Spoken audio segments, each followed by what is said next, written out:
नमस्कार, मैं सत्येंद्र शर्मा और आप देख रहे हैं पंजाबकेसरी.com। ईरान अपनी मिसाइलों के लिए जाना जाता है। कहते हैं कि उसके पास मिडिल ईस्ट में सबसे ज़्यादा मिसाइलें हैं। कई वैरायटी की मिसाइलें, बैलिस्टिक, क्रूज और सतह से हवा में मार करने वाली। अब तो हाइपरसोनिक मिसाइलों की भी चर्चा होने लगी है, जबकि इजराइल अपने एयर डिफेंस सिस्टम के लिए विश्व भर में जाना जाता है।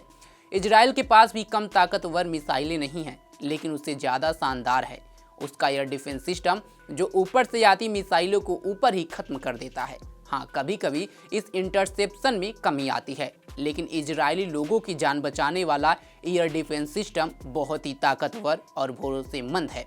तो आइए जानते हैं कि इन दोनों देशों की मिसाइल की पावर कितनी है और इसकी ताकत के बारे में भी जानते हैं, किसके मिसाइल में कितना दम है।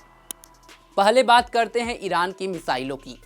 बैलिस्टिक मिसाइल शहाब-3, इसकी रेंज करीब 1300 किलोमीटर है, गति 8640 किलोमीटर पर आवर है। शहाब-4 रेंज 200 किलोमीटर, गति 3 के बराबर है। इमाद रेंज 1700 किलोमीटर, इसकी स्पीड का खुलासा अभी तक नहीं हुआ है। Khorramshahr range 2000 kilometre, speed 9878 kilometre पर घंटा से लेकर के 19456 किलोमीटर पर आवर। अब आते हैं क्रूज मिसाइल पर। सुमर रेंज 700 किलोमीटर, जिनकी स्पीड 800 किलोमीटर पर आवर है। होवेजे रेंज 1300, जिसकी स्पीड का खुलासा अभी नहीं हुआ है। सतह से हवा में मार करने वाली मिसाइलों की अगर बात करें तो S-300 रेंज 150 से 200 किलोमीटर, रूस से खरीदा हुआ एयर डिफेंस सिस्टम है। बावर 373 रेंज 100 से 300 किलोमीटर, स्पीड के जानकारी का खुलासा इसका भी नहीं हुआ है। अब आते हैं इजराइल के मिसाइलों के बारे में जानने के लिए। बैलिस्टिक मिसाइल जेरिको 1, 2, 3, तीनों की रेंज 500, 1500 और 4800 किलोमीटर है।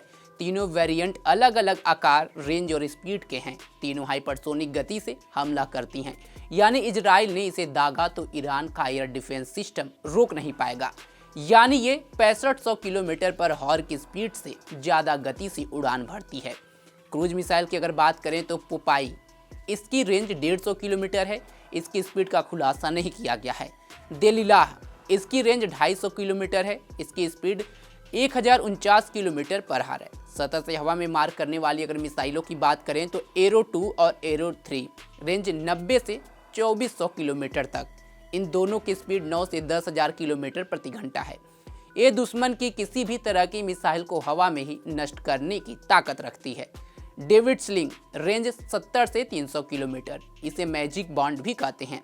यह सतह से हवा में मार करने वाली और एंटी बैलिस्टिक मिसाइल इंटरसेप्टर है। गति 9261 किलोमीटर प्रति घंटा है। आयरन डोम रेंज 4 से 70 किलोमीटर, दुनिया का सबसे भरोसेमंद हवाई सुरक्षा कवच। तामीर मिसाइलों के जरिए हवाई हमले को 90% तक खत्म करने की क्षमता। दोनों देशों की मिसाइलों में प्रमुख अंतर क्या है, अब उसे भी जान लेते हैं। इजराइल की जेरिको 3 मिसाइल की रेंज ज़्यादा है। वह ईरान की सबसे लंबी दूरी वाली खुर्रमशहर मिसाइल से ज़्यादा रेंज रखती है। अगर सटीकता की बात करें तो ईरान की मिसाइलों की सटीकता बेहतर है, क्योंकि उनके पास एडवांस गाइडेंस सिस्टम है। इजराइल के पास कई लेयर की हवाई सुरक्षा प्रणाली है, जबकि ईरान के पास ऐसी ताकत कम है। यानी मिसाइलों से जंग में इजराइल को बचना है, जबकि ईरान के पास बचने के चांस कम है। लेकिन एक दूसरे के ऊपर जिस तरह से ये दोनों आग बबूला हुए हैं, जब से खासकर हिजबुल्लाह चीफ मारा गया है, उसके बाद से ये दोनों देशों के बीच एक बार फिर से आग भड़क गई है और युद्ध की तैयारी में ये दोनों अपने से बदला लेने के लिए तैयार हैं। इधर बीच जो नया चीफ बना है हिजबुल्लाह का, उसे भी इजराइल ने कुछ ही दिनों बाद मौत के घाट उतार दिया। देखना होगा कि आग के बदले में जल रहा इजराइल ईरान से किस तरह बदला लेगा और ईरान किस तरह से बचेगा, क्योंकि ईरान भी आग बबूला है और बीते 1 अक्टूबर को उसने इजराइल पर ताबड़तोड़ 100 से ज़्यादा मिसाइलें दागी थीं। इस खबर पर आपकी क्या राय है, कमेंट बॉक्स में जरूर बताएं। तमाम खबरों के लिए जुड़े रहें हमारे साथ और देखते रहें पंजाबकेसरी.com। धन्यवाद।